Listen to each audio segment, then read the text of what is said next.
I thought this week was a week of a lot of things when you think about our football team.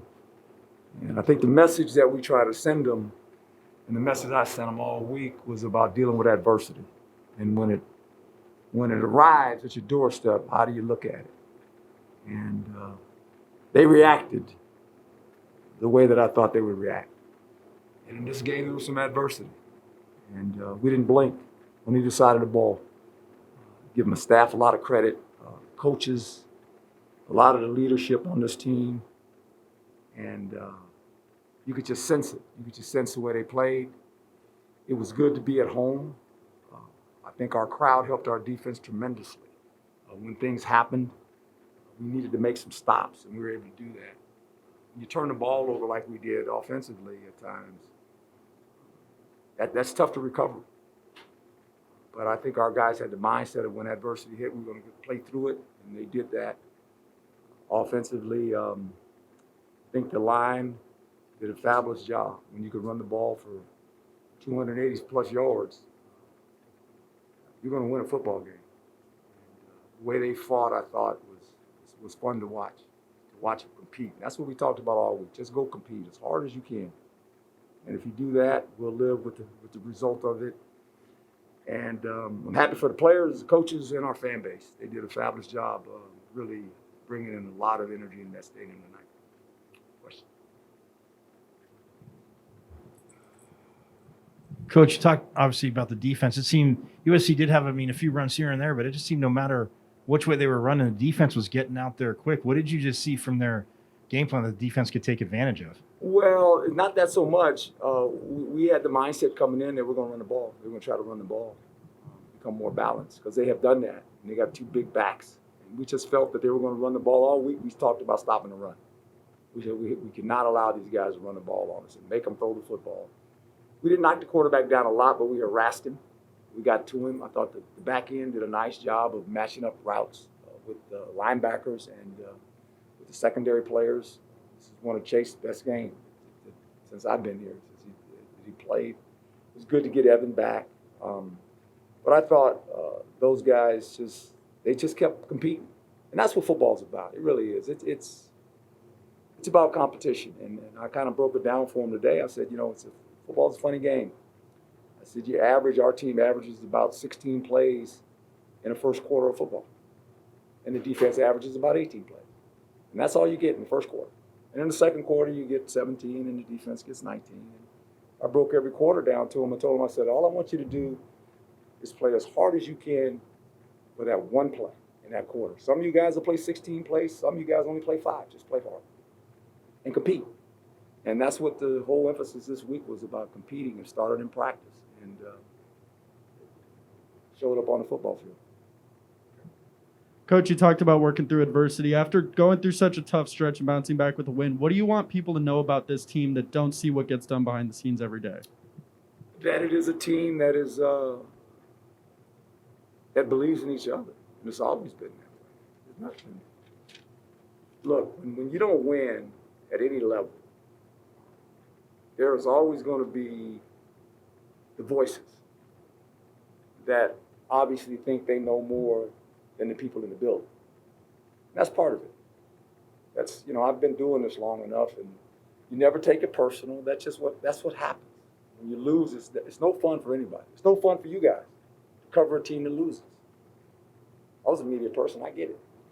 It's not a lot of fun. What do you write, right? And so when you win, you got something to write. When you lose, you got all this stuff, and this and that, and maybe this is happening, maybe that is and we get that. I get all that. I don't take it personal. I just try to lift them up and encourage them and let them know that it's about the people in the building. We know us better than anybody. It's like your home. That's why you have a front door and a back door. You close that door, you know your house better than anybody. The neighbors don't know exactly what's going on in there. They could assume some things, but they really don't know. And so as long as we stay together in our house, we're going to be fine. And these kids will be able to do that. And it's a credit to them and the coaching staff. Herm Edwards, House of Sparky. Big night for Rashad White tonight, Yes. but at the beginning of the game, it looked like Diamante might be the one to steal the show, gets the first touchdown. and then on the next carry coughs the ball up, spends the rest of the game on the sideline. Was that to send a message to the team that there's going to be consequences for turning the ball over? Well, there's always consequences, but I'm not benching Jaden Daniels. You want to bench him? No, sir. No, I'm not. And he wasn't benched. It was just the other guy had a hot head.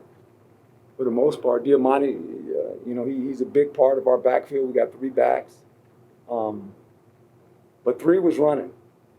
He ran well, and the offensive line blocked well. So it wasn't, you can't do that. That's like if a receiver drops the ball, and what do? Don't throw it to him anymore?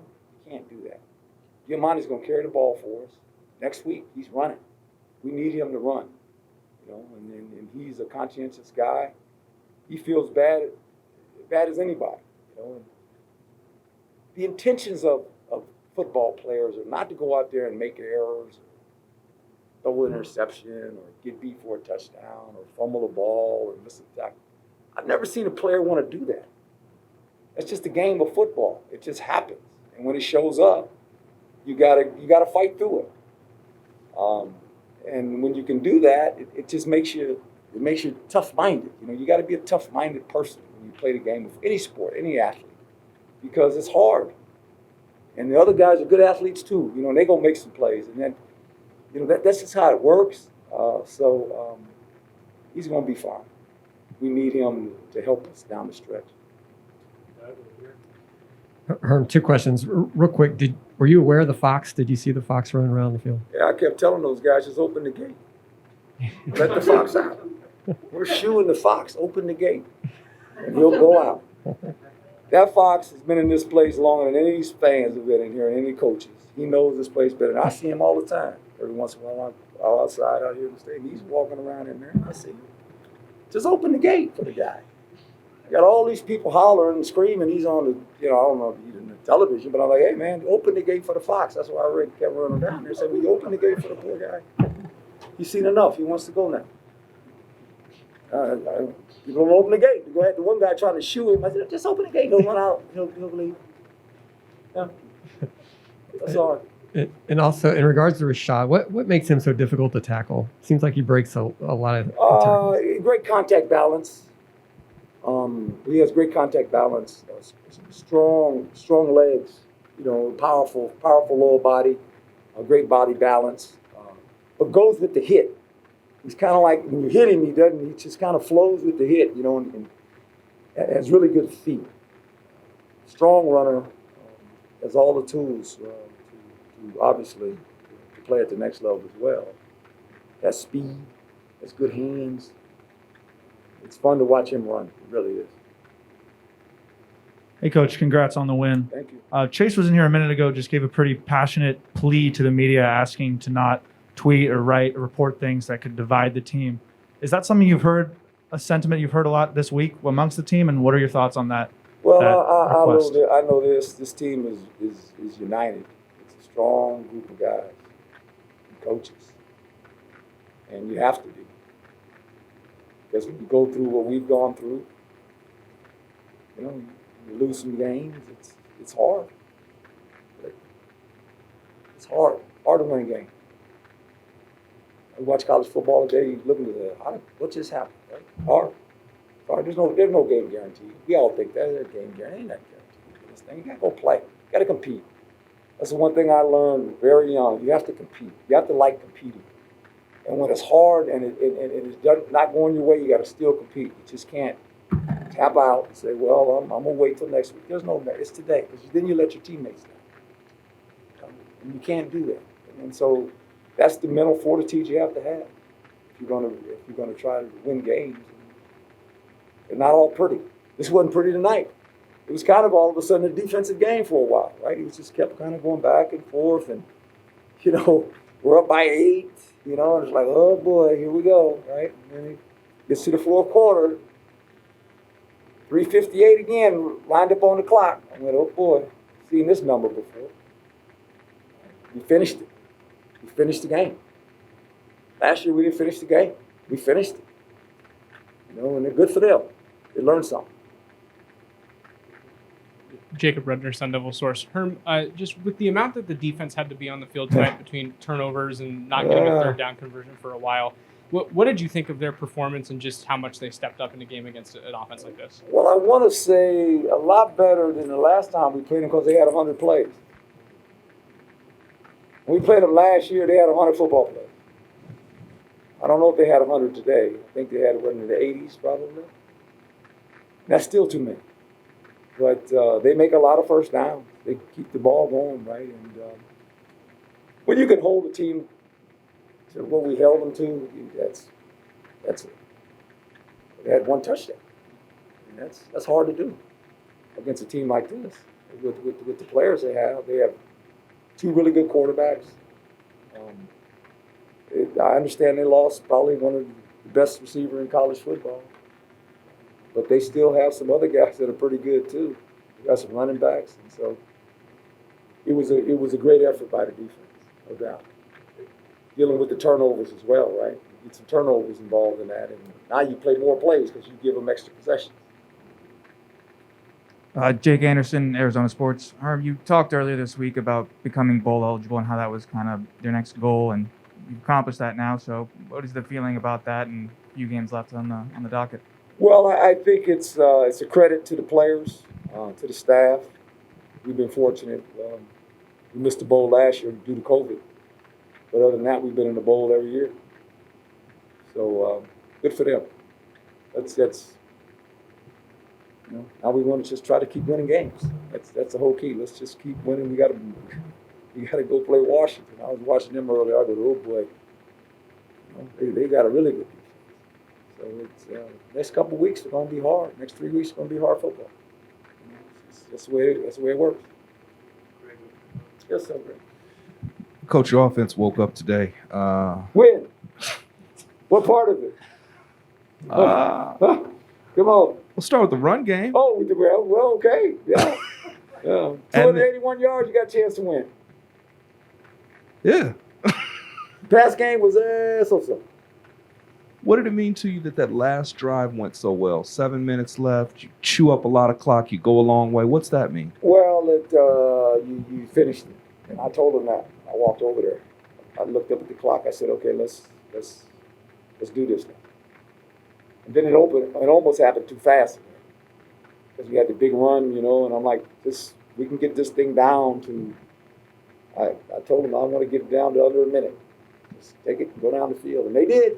And then when we scored, I went, oh boy. And I looked up at the clock. I said, there's 2 minutes left. I said, a lot of time. College football.